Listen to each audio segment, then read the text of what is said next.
Good day, guys. This is Dr. Mathai with Oregon Health Direct Primary Care and Vitality. Thank you for joining us today. I hope this webinar is as useful to you as it has been to a lot of our patients. One of the things we often talk about in our clinic is what is aging. And you can look at aging through a couple of different lenses. You can look at it from the lens of a psychosocial model, a social model, or a physiological model. So today we'll be chatting a little bit about aging as it pertains to human physiology and really looking at cellular functions from that perspective. The way I think about aging is a decline in cell function. So as time goes on, there's various things that will cause our cells not to function as well. And what we end up seeing on the external is what we typically call aging. One of the things that is pretty common as cellular function starts to go down is hormones, which are very powerful signaling molecules that our bodies produce, actually starts to go down. So today we'll be chatting a little bit about some of the hormones that we start to see as part of that cellular aging. And so when I think about aging, I actually think about cells starting to decline in function. And there's various things that can actually cause this. Genetics determines a lot of it, but lifestyle also plays a big role. When we start to look at hormones and their functions, and really when we look at optimizing it, what we're looking at is how do we use hormones to optimize cellular function to really help with aging gracefully, so to speak. The other question is, what are hormones?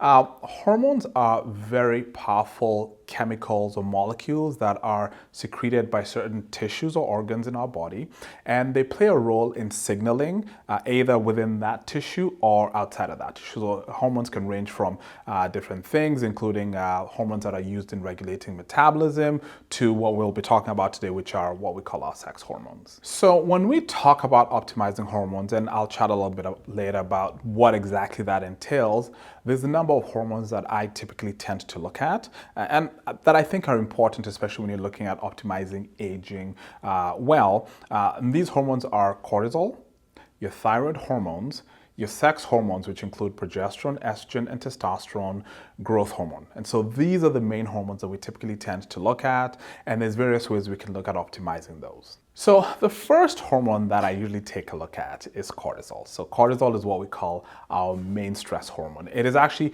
one of the most important hormones required for survival. Without cortisol, we actually cannot live. We actually produce cortisol throughout the day. One of the issues that we tend to see actually in modern day life is that we have so much stress and strain on ourselves, on our physiology, that we have unregulated cortisol metabolism, or rather cortisol production, which can cause all sorts of rampant health issues. But the main thing is that cortisol is a very important hormone that we have to produce on a daily basis. The dysregulation happens when you're either producing too much at different times or too little when you actually do need it. There's a couple of functions of cortisol out there. So a big one is it helps with maintaining blood sugar. It's really important in immune modulation. It's a big hormone that our immune systems actually typically tend to use. It does increase during times of stress. Again, the problem with most of us is that those stresses never go away, so we have unregulated upregulation of cortisol. So typically, too much can typically lead to conditions like diabetes, hypertension, bone thinning is one of the things we tend to see.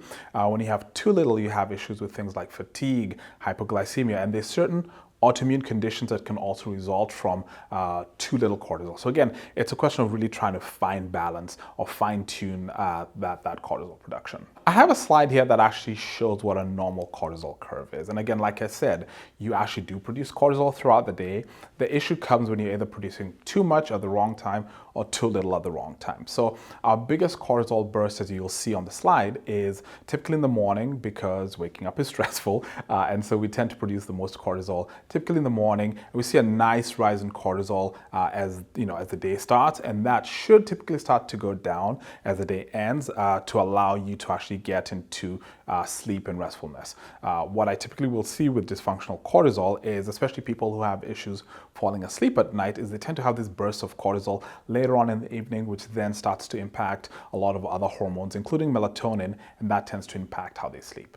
Chronic unmanaged stress is what typically tends to lead to unregulated cortisol. Initially, we will sometimes see cortisol levels being extremely high.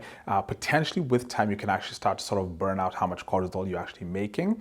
And so you can start to see in later stages of chronic stresses where those cortisol levels start to come down. What I tend to tell most of my patients, especially if in the situations where the stresses are unavoidable, is what can we then do to either manage or mitigate the stresses. So again, in our clinic, we talk a lot about things like meditation and yoga as ways to help manage stresses that you might not otherwise be able to avoid. We have this class of hormones that we call our steroid hormones. They are actually all formed from a molecule which a lot of you might actually think is bad for your health, called cholesterol. So cholesterol is a really important molecule that we use to form a lot of our hormones, including cortisol. So cortisol is a big one.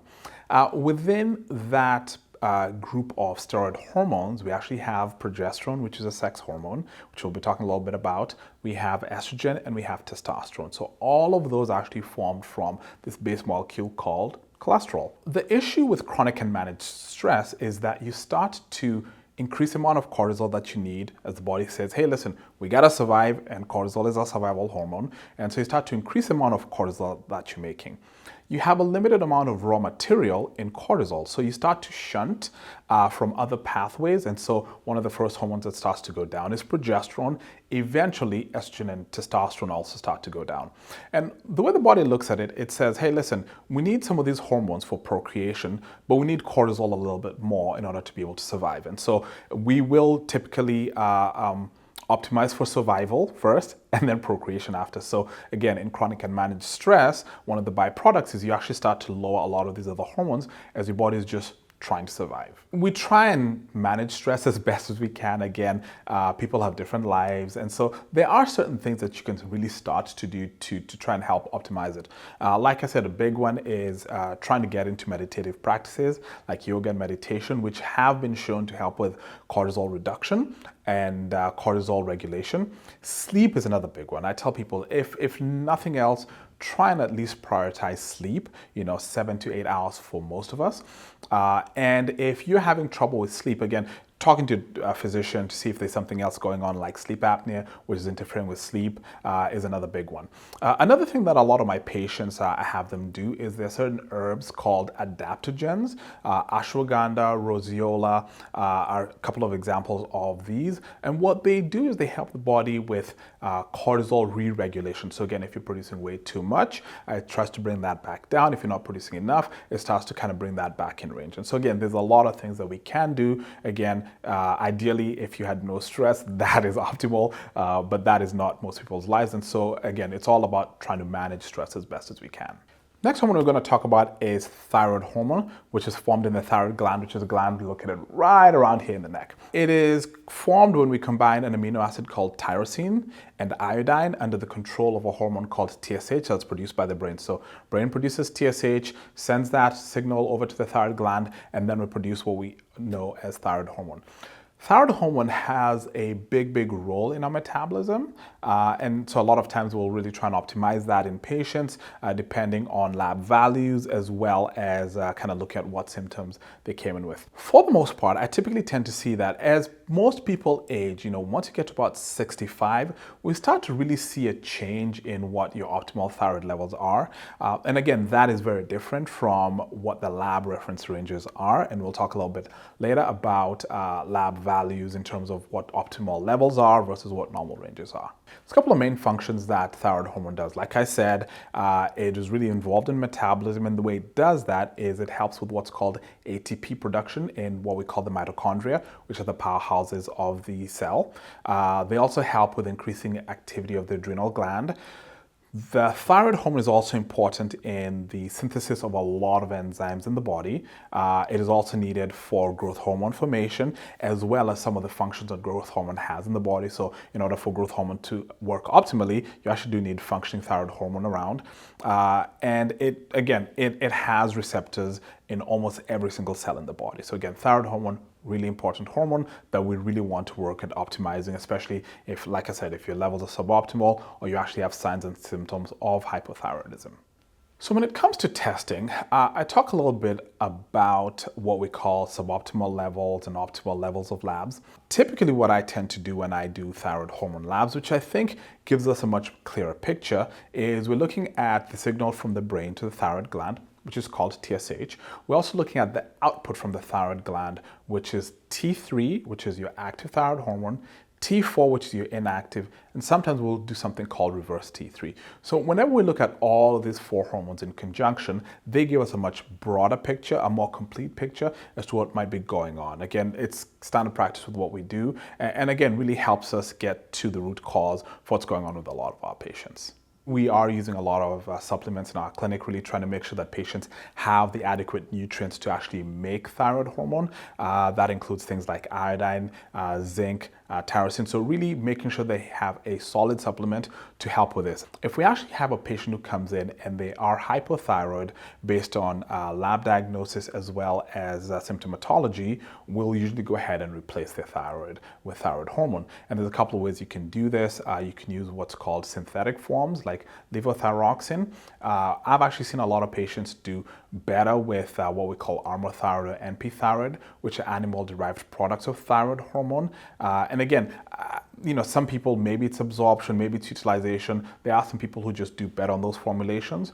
There are some people who do better on formulations like levothyroxine. Again, really trying to individualize therapy for a lot of patients in our clinic. So the next big class of hormones that we typically tend to look at are what we call our sex hormones. Now, earlier on I talked about our steroid hormones, and within those steroid hormones you actually have the sex hormones, which are progesterone, estrogen, and testosterone. Now, a lot of women are always surprised to realize that testosterone is actually one of the hormones that they produce, and it's actually one of the most important hormones in women. It's also one of the ones that we often overlook and typically don't check because we do not think of testosterone as a female hormone. We tend to think of that as a male hormone, but it's got a lot of functions in the female body. So there's a couple of things that we tend to see as female sex hormones start to decline. And again, this is just a general overview. It's a broad overview. It's not really targeting any specific hormone. But one of the things we'll typically see as hormones start to decline in women is things like irritability, insomnia, some brain dysfunction. Fatigue is a big one that we typically tend to see. And from a physiological standpoint, one of the things that we measure in women over 65 is bone thinning. So bone thinning is directly correlated to loss of certain hormones, specifically estrogen. Loss of estrogen also tends to lead to what we call vaginal atrophy or thinning of the vaginal lining, which can result in a lot of things, including discomfort during intercourse, as well as recurrent urinary tract infections. So we have a lot of women who are older who will come in with recurrent urinary tract infections, and the treatment for that actually is estrogen treatment to help with the vaginal lining. One of the other things that we tend to also see as hormones start to decline in women is the risk for cardiovascular disease starts to go up. There's question as to whether there is a correlation with dementia. The jury is still out on that, but we definitely tend to see that. Now, when we're looking at women specifically, again, ages 40 to 65, let's drop that reference range down a little bit. Let's start at actually 35 to 65. One of the first hormones that starts to go down is progesterone. Now, again, there's various reasons for this. Like I said, stress being a big one, where the body will preferentially make cortisol. The first hormone that it's actually going to steal or that it's going to divert from is actually progesterone. As progesterone starts to go down, again, women ages 35 to 65 will have a general decline in all their hormones. Progesterone is usually falling a lot faster compared to estrogen. Now, estrogen and progesterone do this interesting yin and yang dance, right? One is the yin, the other one is the yang, and you really want to have sort of both of those in synergy, in balance. As your progesterone starts to fall down, even though estrogen levels are falling, you now have estrogen falling a lot slower than the progesterone, which you end up having what's called an estrogen dominant picture. So typically women in the perimenopausal phase will usually have this, what we call an estrogen dominant picture, which will typically include things like anxiety, irritability, maybe even some depression. Insomnia, decreased sex drive is another big thing that we tend to see during that phase. Women will also start to have issues with bloating, edema. Thyroid dysfunction starts to happen as well during this period of time, in part due to that imbalance between those two hormones. The most common outward sign that we tend to see in women is their menstrual cycles start to change. So women will typically be pretty regular in the beginning. Once they start to hit that perimenopausal phase, they'll start to have cycles that are either too short, too long, skipping cycles, too little bleeding, heavy bleeding, and everything in between. And that's predominantly because progesterone is falling a lot lower. You now have this picture of estrogen dominance. Testing is an interesting and somewhat challenging thing in women. Men, it's a lot easier. We really don't cycle our hormones much. By virtue of the fact that women are cycling, that means hormones are actually going through cyclical changes throughout the month, makes testing a little bit of a challenge. So what we tend to opt for is, if we are working with a woman who is in her reproductive years, you really want to get a picture of that entire 28 to 34 day cycle. And so ideally what you tend to do in those patients is order what's called a salivary hormonal lab. It's actually 11 to 12 salivary samples that are taken over that 28 to 34 day period of time, and we can map out that entire month. In women who are in perimenopause, so again, anywhere from 35 all the way up to about 65, I'm not as concerned as what's going on over that cyclical period, because I know 99% of women will have a progesterone deficit. So I'm typically just doing labs on day 18. So if you have a cycle, count up till day 18 and really just checking labs between day 18 and 21 and really looking and seeing where those hormonal levels are at. Because again, we know that 99% of the times, the problem is going to be a progesterone problem. One of the reasons, especially for working with younger women, when we may want to take a look at the entire cycle, is actually fertility. So patient comes into our clinic, is really desiring to have a pregnancy. As part of that workup, is we really do want to know what's going on throughout the entire month, because really what we're trying to impact is fertility. Again, women who are 40 and above may not be looking for fertility, they're just looking for a way to alleviate some of these symptoms. When it comes to hormonal optimization, again, it's really looking at where the problem is at. And I said 99% of the times the problem is progesterone, and potentially adding a little bit of progesterone to help alleviate some of that estrogen dominance. Along with that, we are also adding a little bit of testosterone for patients, and a lot of it is really based on what symptoms they have and exactly what our outcome tends to be. Typically, when women are still cycling, so again, they haven't hit menopause, and by menopause, we mean that you have not had a cycle for at least a year. So again, if you haven't hit menopause yet, even though your cycles are irregular, I know you still have adequate amounts of estrogen, so we actually don't do anything with estrogen optimization at that point in time. All we're doing is we're trying to balance out what estrogen is doing with a little bit of progesterone and potentially testosterone, again, depending on what it is that's going on at that point in time. So I'll touch on this a little bit later, but one of the things we tend to see, especially when we're starting to replace hormones, and specifically testosterone, again, we don't think of testosterone replacement in women, but one of the big things we tend to see is testosterone really does help with mood improvement.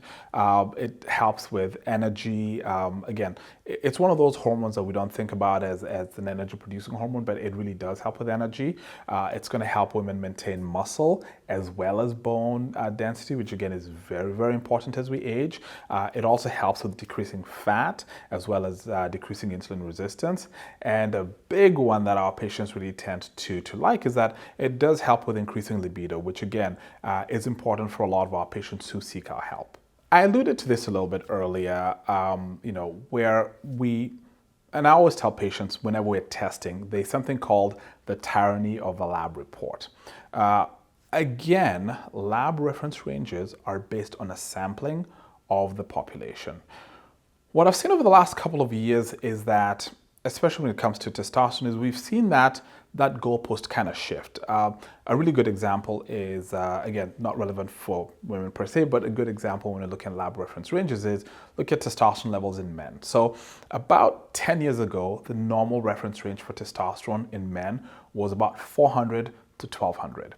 Today, most labs are using 300 to 800 as your reference range. Now, one would ask, why has that reference range changed? Again, our reference ranges are based on sampling of a healthy population.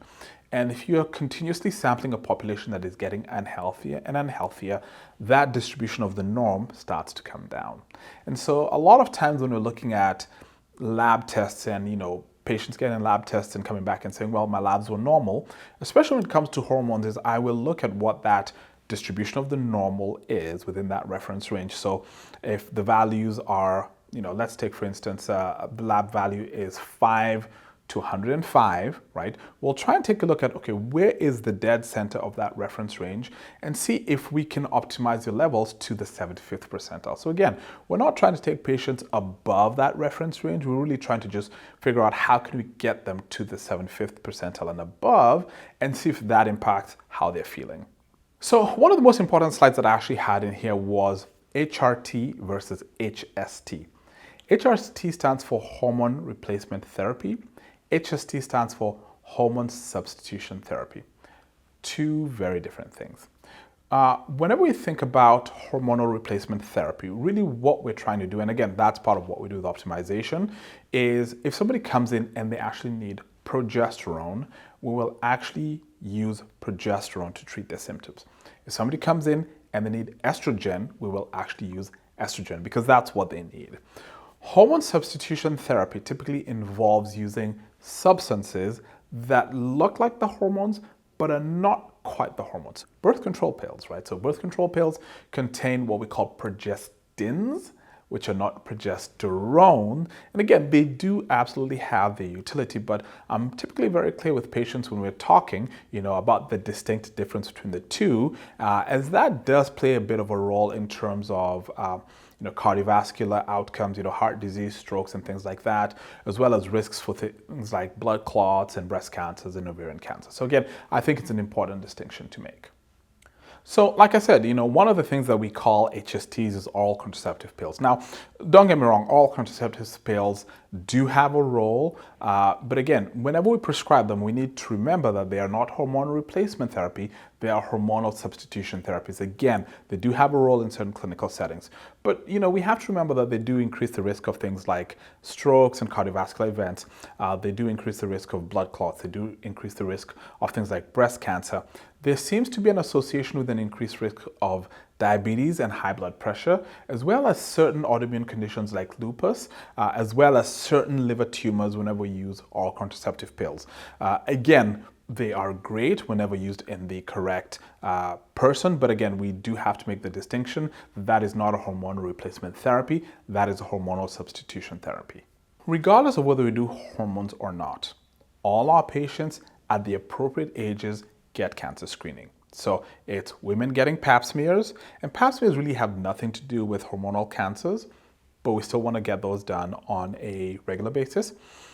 Women of appropriate ages need to get breast cancer screening. Typically, we do those with mammograms. And if there's definitely a family history of those, you definitely want to do those a lot more often. So there's a number of types of hormonal therapy that we would typically do. Like I said, we are doing hormonal replacement therapy and not hormonal substitution therapy. And we try and use what are called bioidentical hormones. So bioidentical hormones are hormones that look exactly like what you're producing. Again, we are trying to replace sort of a one-to-one what you have lost with something else. And so again, we are trying to use hormones that look exactly like what you are producing. And there's various ways that these are typically made. Now, there are different formulations and different ways you can replace hormones. Typically in women, there are two main ways that we tend to do hormones. So progesterone can either be given orally or you can give it topically. So the skin is actually a really great organ for absorbing hormones. I tend to opt with oral progesterone for a lot of patients because most of my patients who are either perimenopausal or postmenopausal will have trouble sleeping. Progesterone, when taken orally or when ingested orally, has a really interesting and unique characteristic to it, is that one of the portions, so when it gets into the gut system, it gets cleaved, and one of the portions that it's cleaved off actually helps with sleep. So that's a benefit you get with oral progesterone versus topical progesterone. So again, for the most part, we tend to give progesterone orally, unless the patient declines or wants something else. As far as estrogen goes, now typically you can give estrogen by mouth. There are some issues that can sometimes arise from oral estrogen, and so I tend to opt for topical estrogen. And with testosterone in women, we typically tend to go topically. And when I mean topically, we are talking about either a cream that's put over the skin or what we call a pellet. So with pellet insertions, it's a tiny little pellet, size of about a rice grain with the hormones already in it that we implant right underneath the skin. So you're not having to do a topical preparation. It's a in-office procedure. We kind of just put it under the skin, set it, forget it. One of the advantages of pellets versus topicals is that with topical preparations, you have to do them on a daily basis. And typically I tell my patients, if you're gonna apply any sort of topical formulation, you need to rub that in for about 5 minutes. Maybe they'll do it for 3 if I tell them that. But with topical preparations, you really do need to get it in there, and you need to use skin that's a little thinner to allow for that absorption. I tell patients, listen, if you want to feel better, if you want to get, your energy back, your mood being better, sleeping better, things like improvement in libido, pellets will get you there faster. If you choose to do topicals, that's fine, just as long as you're aware that that could take up to about 6 months for you to get to where you need to get to. Now, one of the downsides with pellets is that once they're in, they're in. You can't really take them out. So we tend to be really conservative as far as dosing goes whenever we do the pellets for the first time on the patient, knowing full well that, hey, listen, we'd rather go a little bit lower and we can always add another pellet after we've done the labs and seen how they've done. When it comes to dosing pellets, we're really basing it on a couple of things. So we're going to look at your baseline labs. We have a calculation that looks at where your baseline labs are at. So we're going to use your labs. We actually use your age as well as your weight, because those things tend to impact your metabolism and will impact how much of those hormones you tend to utilize. We also look at what other medications you're on. And this is important because medications, so like stimulants, so if somebody is on a medication like Adderall for ADD, that does increase their metabolic rate, that increases the amount of hormones that they're probably going to utilize. So we do want to take that into consideration and potentially increase the amount of pellets that they are getting, as well as looking at activity. So patients who are not as active may not need as many pellets. Patients who are really, really active, again, just by virtue of increased activity and metabolism, may end up needing that. But again, whenever we start off, we tend to be really conservative as far as the dosing goes. We could always add in more pellets. We really can't take them out. And again, 4 weeks later, we get some labs and compare those two. I cannot overstate a lot of the benefits of hormonal optimization, both for men and women. Again, we're helping maintain muscle mass. Why is muscle mass important? The amount of muscle you have is going to determine your basic metabolic rate. So the more muscle you have, the higher your resting metabolic rate is. And that's a good thing because that's one of the ways you can start to mitigate the effects of things like diabetes or even prevent that. In women, that's also important because it's also going to help with maintaining bone mineral density, which means that you're not going to be tripping and falling and breaking a hip at 80. When you really look at patients who are falling and breaking hips, a lot of them are really not tripping on anything. They are tripping because they've lost coordination, and in part that is a function of loss of muscle mass. And so again, we really, really want to be able to help maintain bone mineral density as well as muscle mass. Again, you increase that metabolic rate, it's harder to gain weight, and again, we're all struggling with gaining weight as we age. It's a lot easier to lose the weight. We also see improvements in sexual drive and sexual function. That's a yay for most people. Cognitive function also seems to increase, as well as energy levels. So again, there are so many benefits to hormonal optimization. If you have any of the symptoms that we've been talking about, so things like weight gain, fatigue, loss of libido, brain fog, anxiety, lack of sleep, right? It could all be related to hormones, and the only way you can figure that out is by actually getting tested. We actually offer a complimentary lab testing on all our new clients where we are able to check things like the testosterone levels, the estrogen levels, progesterone, so again, your sex hormones, we check all of those. We check thyroid. We even go a little bit deeper and look at things like growth hormone, really trying to figure out if there's a problem that we can solve. Along with that, we always offer a complimentary copy of this amazing book.